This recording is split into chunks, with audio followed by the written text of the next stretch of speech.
Welcome to the Disrupting Obesity podcast. I'm Charlotte Skanes, and I'll be sharing ways to regain control over your body and lose an extreme amount of weight naturally. Being fat is about so much more than just the food. It's about your relationship with food. That means that dealing with your weight is about more than just the food, too. You have to change that relationship. You have to start disrupting obesity.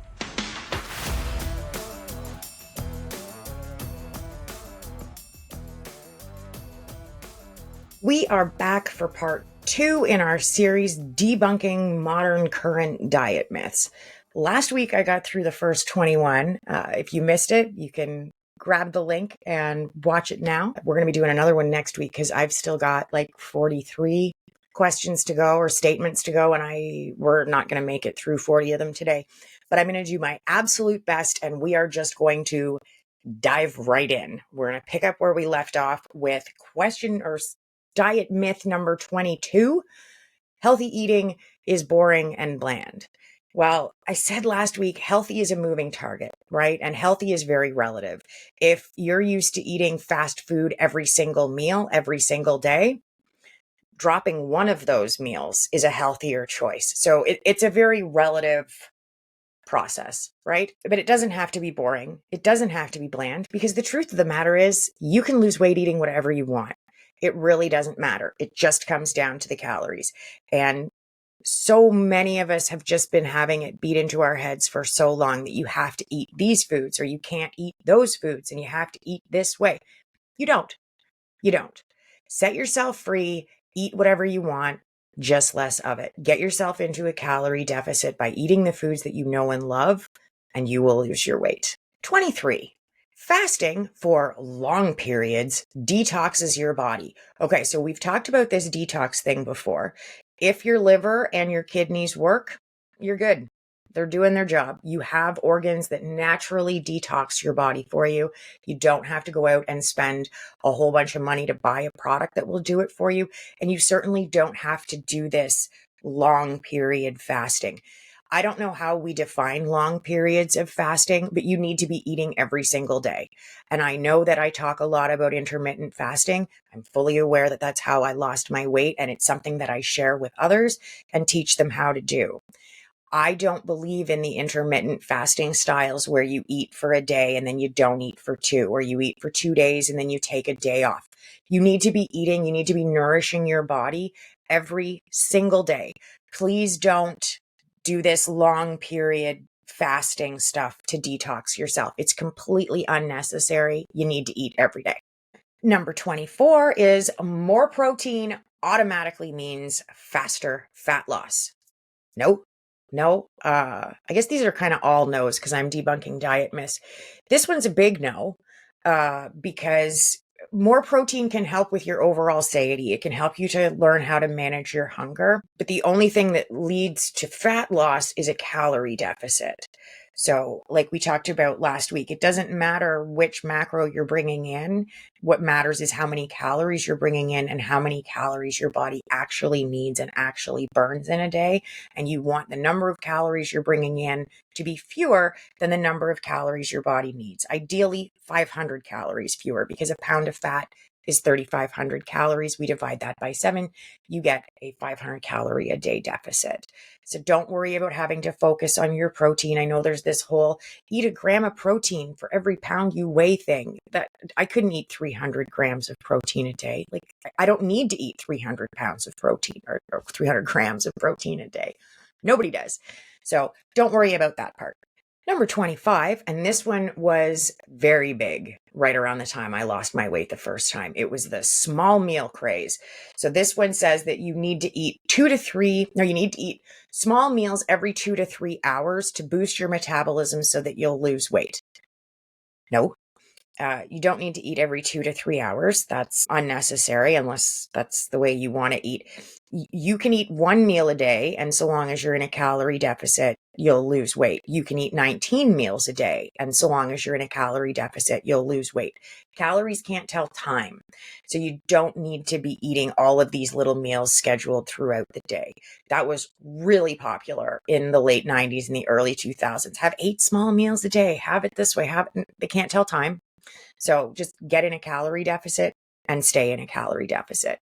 When it comes to managing your hunger, if you find that you cope better when you're eating smaller meals because you feel more satisfied over the course of the day, so it's easier for you to stay in your calorie deficit, by all means, have several small meals every 2 to 3 hours if that's what's going to help you stay in a deficit.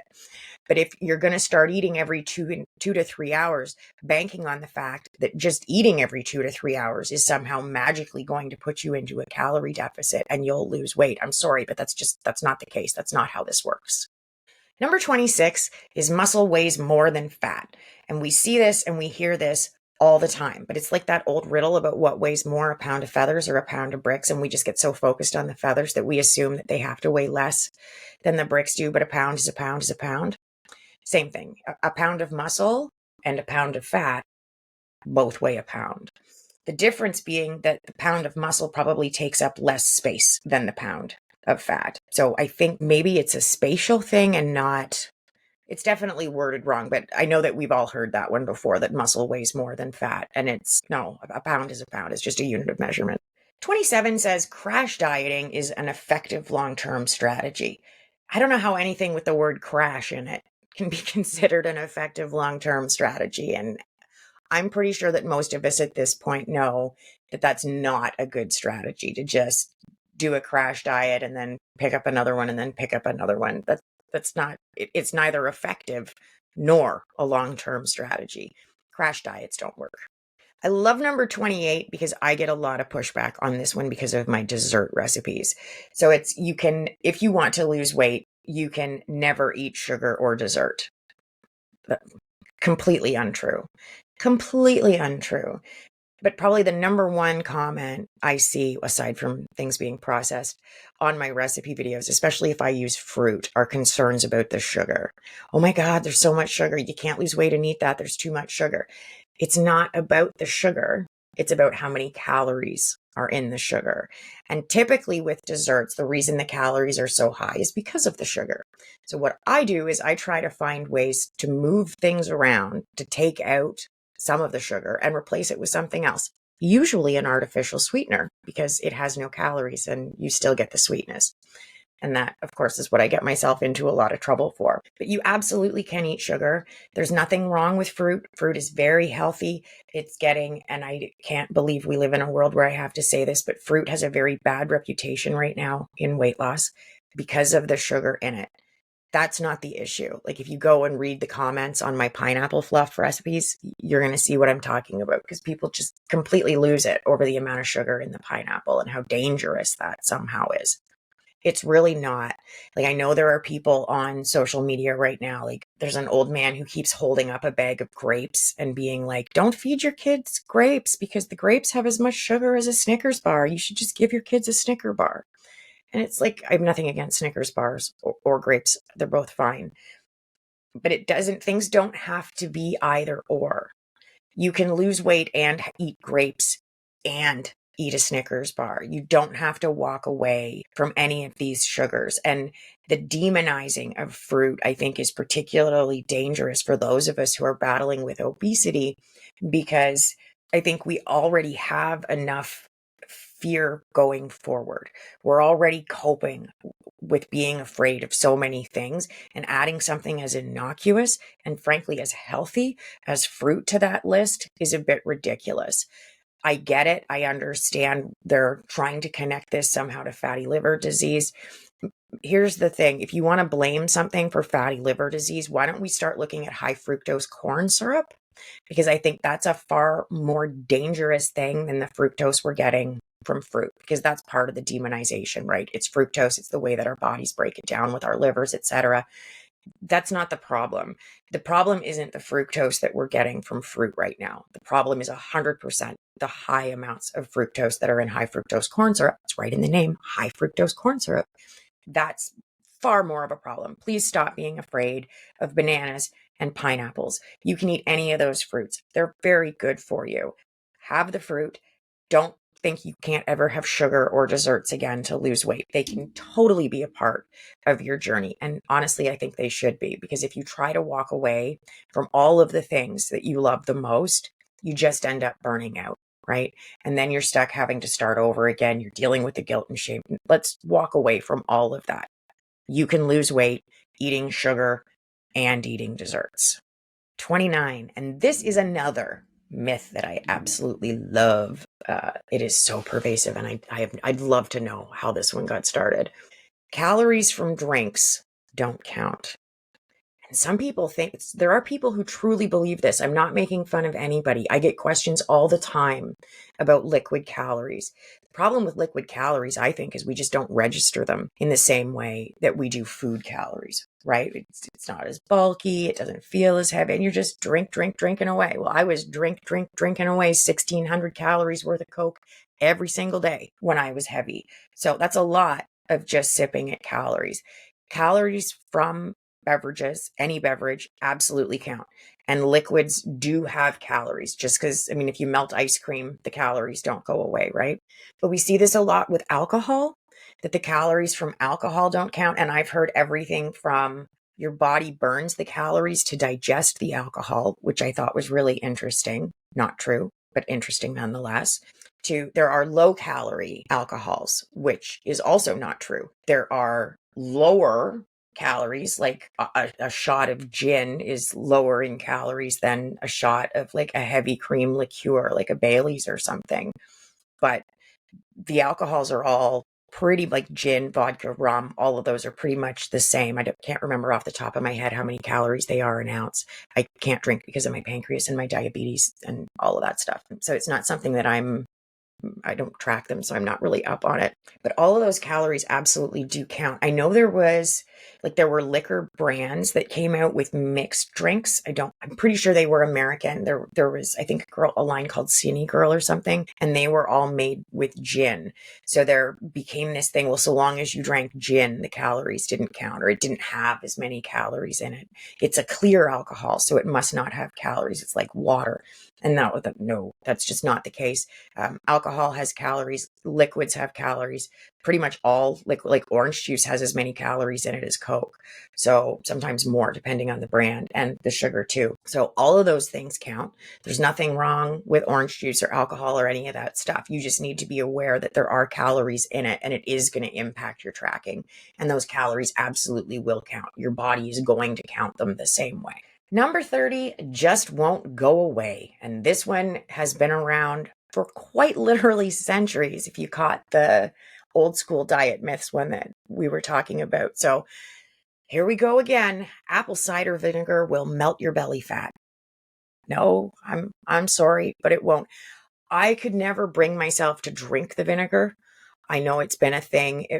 There have been all kinds of diets using vinegar. And again, this goes way back. Like we're talking a couple hundred years at least of history with people drinking vinegar to try to lose weight. It will not help you lose weight unless you're drinking vinegar instead of taking in food, which I really don't recommend. Please don't do that. But that would put you in a calorie deficit and help. But as we talked about last week, there aren't foods that will melt fat. There aren't foods that will burn fat. You can't spot reduce fat from an area. So certainly drinking anything, let alone apple cider vinegar, isn't going to magically go into your body and then just start dissolving fat around your belly area.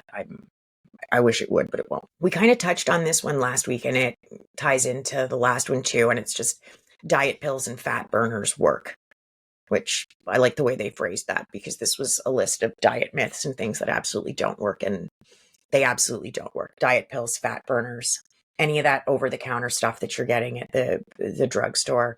And I just can't, I don't even want to think about how much money I wasted on those things when I was trying to lose my weight. But it's not anecdotal that just because they didn't work for me, they don't work. Objectively, they do not work. We know that. Number 32 is you can eat as much as you want, so long as it's healthy food. Well, maybe, but the issue is that we all define healthy food differently. And healthy food has calories the same way all of the food that Gladys's call unhealthy has calories. And sometimes the healthy food has more calories than the unhealthy food, like super healthy sugar versus not so healthy aspartame, right? We're back to the TDEE thing, right? Your total daily energy expenditure, the number of calories your body burns every day just to function. If you're eating more than your TDEE. If you're eating in a calorie surplus consistently, you gain weight. If you consistently eat at your maintenance TDEE, you maintain your weight. And if you're in a deficit, if you're consistently eating below it, you will lose weight. That's how it works. So no, unfortunately, you can't eat as much as you want of pretty much anything, because there aren't really 0-calorie foods out there that you could just, continuously eat them all the time. And no, you can't eat as much as you want so long as it's healthy food. You can eat whatever you want, whether it's healthy or not, but you still have to be in a calorie deficit if you want to lose weight. 33. And this one comes up a fair bit too, because I think it's a big fear for a lot of people that you'll have to count calories forever. You won't. You won't. You hit a point where when you're maintaining and you've brought yourself back up to your maintenance TDEE, so you're losing weight in a deficit, and then what you're going to need to do, and I always recommend that this is done gradually and incrementally, is you want to bring yourself back up to your maintenance TDEE. So right now, myself, for example, I have just over 1,700 calories a day at maintenance. If I wanted to lose some weight, I would need to drop down to just over 1,200 calories a day. But once I had that weight lost, I need to get back up to 1,700 calories, because that's how many my body needs to maintain its weight and to be healthy. So I'm going to gradually increase them. I'm going to go back up to like 1,300 and change. And then the next week I'll go back up to 1,400 and change. And I'll up them gradually, so I'm not just all of a sudden eating an extra Big Mac every day. I'm going to increase them gradually. By doing that, I'm acclimating myself to eating the number of calories that I need. And I found too that most people, especially when you've been tracking for a while, you get a pretty good idea. You get a good sense of how many calories are in things. Plus, you're going to stay on top of your weight as well, right? We're not just going to hit our goal weight and then never get on a scale again, or wait 2 years to get on a scale. It's something you're going to want to keep a periodic eye on. So you'll know if you need to start maybe doing a little bit of tracking again, just to make sure that you're eating at your maintenance TDEE until you get used to it. But no, you definitely don't have to count calories forever. You have to be responsible. You have to be accountable forever if you want to stay at your maintenance weight. But that doesn't involve tracking calories constantly. That's just not the case. Okay, I should have deleted this one. It's number 34. I should have, because it's a big trigger for me, but we're going to do it anyway. Starvation mode prevents weight loss if you eat too little. No, it does not. I probably take this too seriously. Maybe I do, and that's fine. Starvation mode is a very dangerous myth. It's dangerous for a lot of reasons. It's dangerous because of how offensive it is, because we know very clearly from human history that starving people has never led to weight gain, ever, not a single time. And it's very, very offensive to suggest that when we starve people, that they will gain weight. And I think that's a very dangerous thing to have out there politically. It's dangerous from a weight loss perspective because it's exactly what we want to hear, right? When you're struggling with your weight, the best thing that could conceivably happen would be to have someone come into your life. And I've seen a lot of coaches do this, and it's not my favorite thing. Okay, we're just going to keep going. We're going to stay focused and we're going to keep going. It's dangerous because that's what we want to hear. So you're struggling with your weight. You've been trying to lose weight for a while. The scale isn't moving. You're very upset. And instead of someone looking at you and having a constructive conversation about tracking accurately, or about the fact that there's like a 53% error rate on average when people are tracking on their own initially, there are things that we could actually talk about. No, I'm going to look at you and I'm going to say, you know what the problem is? You're not eating enough. If you took in more calories, you could jumpstart your weight loss. It's dangerous rhetoric because it's what people want to hear, so they buy into it. But if you're on a weight loss journey and you're trying to eat in a deficit and you start adding more calories, you're moving in the wrong direction. And I'm not suggesting that we start slashing calories either. Not at all. What I'm suggesting is that we look at how accurately you're tracking, because we all think that we're doing it very accurately. And the hardest conversations that I have with people are the ones where they say to me, I've done everything right. I've done everything perfectly. And I got on the scale and it still didn't move. What am I doing wrong? Those are some of the hardest conversations I have, because they can be very confrontational, because nobody wants to acknowledge that, oh yeah, when you were making the cake for your kid's birthday and you just took a little a little lick of the icing there. Well, that little lick of the icing was probably about 35, 40 calories, depending on how it was made. And if we don't track that, then it keeps building. You can see how that would work, right? But I'm getting sidetracked here. So when we tell people exactly what they want to hear, and we continue to perpetuate this starvation mode myth, we're setting people up to fail, because obviously telling people who are struggling with their weight to eat more food isn't going to help them lose weight. It's going to help them gain weight, but because it's what they want to hear, right? It's an integrity issue as far as I'm concerned. It's a scary thing to have to tell people what they don't want to hear, because maybe they won't want to work with you anymore. Maybe they, won't want to listen to you anymore. It can be hard to confront people with the truth sometimes, but confronting them with a lie that's as dangerous as this, that will only lead to more weight gain, more frustration, more burnout, more of that individual thinking that they can't do this, that they're going to be trapped forever. That offends me too. There's no need to lie to people about this. And I really and truly wish the starvation mode myth would go away. Number 35 is a little lighter, and it's talking about meal replacement shakes and how they are a sustainable weight loss solution. I tried these. I tried so hard. I actually really like the taste of the chocolate Slim Fast. I was such a huge fan. I can't believe how much money I wasted on chocolate Slim Fast, but it was like this wonderful little milkshake. And then I was supposed to just drink the milkshake and not eat anything, but the milkshake just ended up being a really nice little milkshake that I would have in addition to whatever I was eating. So it really didn't help. And that right there is why meal replacement shakes tend to fail. Now, not everybody's got 200 pounds to lose.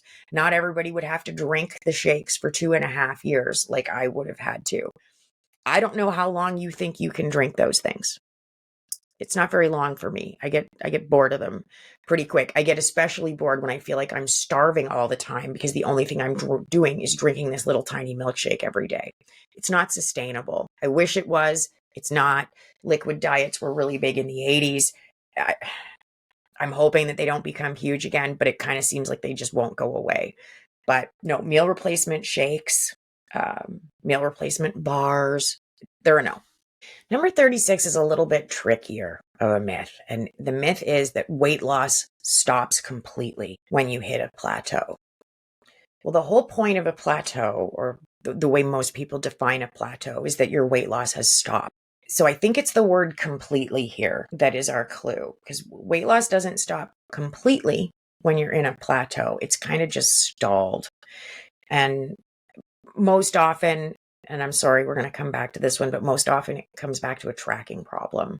And we need to look at the accuracy of tracking. It can be a water retention problem. It can be a discrepancy between your TDEE and what your body's actually doing. Because especially for those of us who have gained and lost weight before, our TDEE can be a little bit different. If I take myself as an example, I currently weigh 137 pounds. I used to weigh 338 pounds.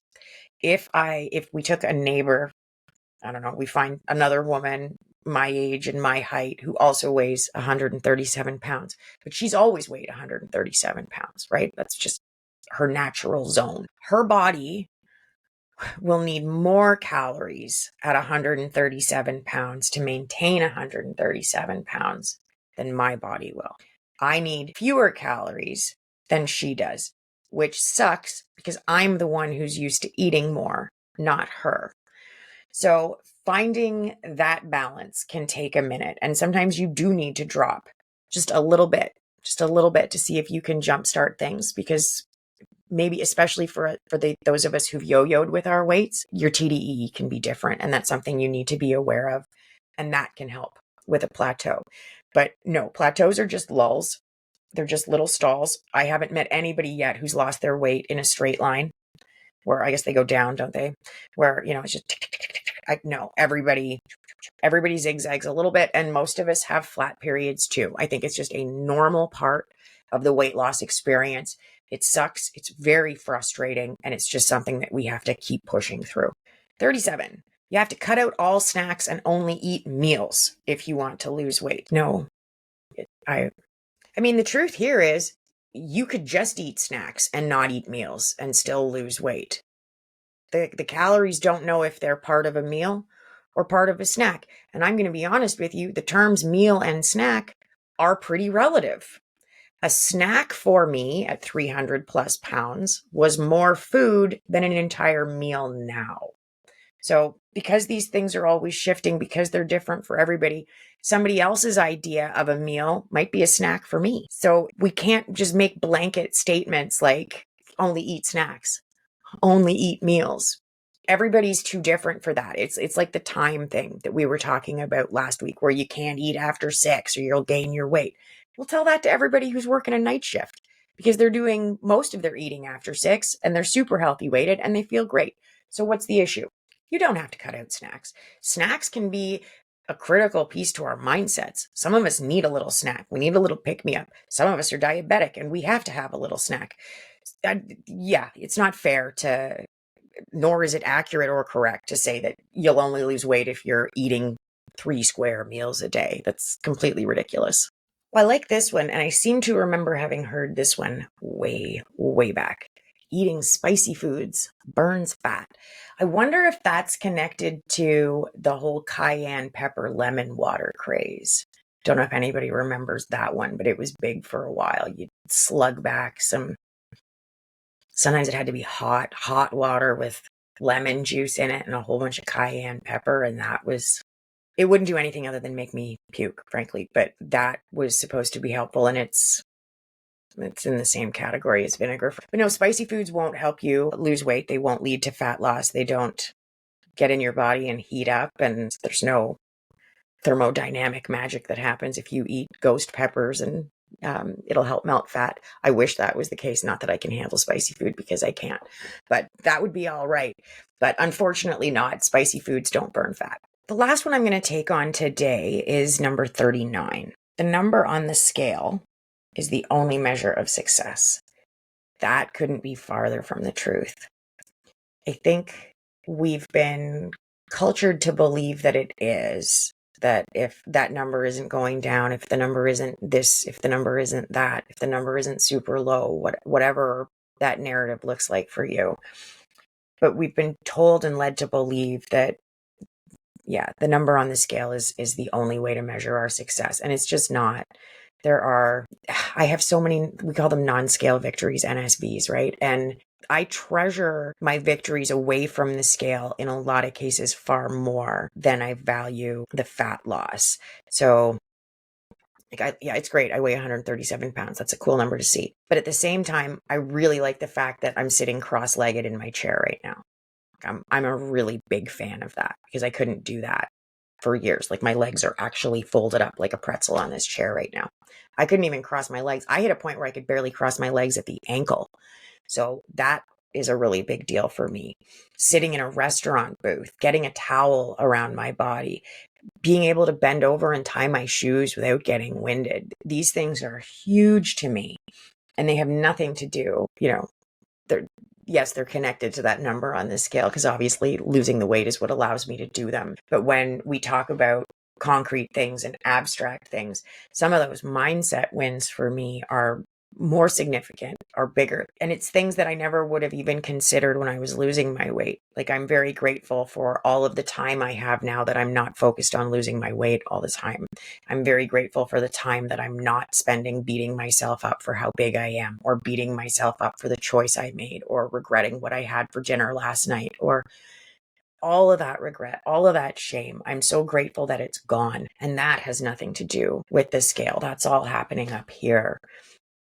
It's really important to learn how to spot and learn how to hold on to those non-scale victories, because when something like the plateaus we were just talking about happens, it can be the few inches that your pants are smaller. That's the win that carries you through. It can be the fact that your rings are all too big now that carries you through. It can be buckling up a seatbelt without an extender for the first time that becomes such a big deal.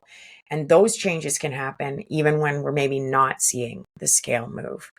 You can still go down a pant size, but the scale's the same. And you're standing there going, what the hell's going on? This doesn't make any sense. You can't only use the scale to measure your success. And you need to find your success in things like the changes that you're making with your choices.